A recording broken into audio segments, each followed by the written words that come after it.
மக்களே, நம்ம எதை பத்தி பேச போறோம்னா, இட்லி திரைப்படத்த பத்தி தான் பேச போறோம்.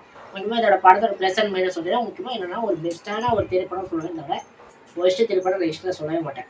இந்த படம் உட்காந்து பார்க்க முடியல, அந்த மாதிரிலாம் சொல்ல மாட்டேன். முக்கியமா ஒரு சரியான திரைப்படம் சொல்லுவேன். முக்கியமா ஒரு பெஸ்ட்டான திரைப்படம் அப்படின்னு நான் சொல்லுவேன்.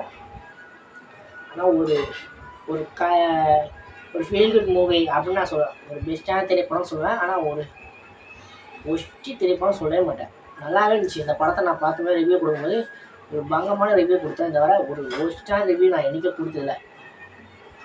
ஆனால் ஒன்று என்னென்னா, ஹீரோ வந்து அவரோட அப்பாவோட சொத்தை எப்படி காப்பாற்றுறா இல்லையா, அந்த இட்லி கடையை எப்படி வச்சுக்காரு, அப்படி தான் ஒவ்வொரு படமும் ஒவ்வொரு படமே ஒரு சூப்பராக இருக்கும் அப்படின்னு சொல்லுவேன். ஒரு தேட்டரை வேஸ்ட் பண்ணல. முக்கியமாக ப்ளஸ்னால் நல்லாயிருக்கும், மைனஸ்னால் இந்த ஸ்லோ ஸ்க்ரீன் பிளே மாதிரி தான் போகணும். முக்கியமாக ஹீரோயின்ஸ் ஒரு ஹீரோயின் வச்சுருப்பாங்க, எதுக்கு வந்துச்சு எது வந்து போன மாதிரி இல்லை, காரணம் எதுவும் இல்லை. அதான் ஒரு மைனஸாக சொல்ல தவிர ஓல்டு படமே ஒரு ஃபீல் குட். தனுஷ்க்கு ஒருத்தர் பார்க்கலாம், நல்லாவே பார்க்கலாம். ஒரு ஃபீல் குட்டாக மூவினா பார்க்கலாம். ஆனால் ஃபீல் குட்டாக பிடிக்காதவங்க அந்த மாதிரி பசங்க படம்னா கொஞ்சம் பார்க்க முடியாது.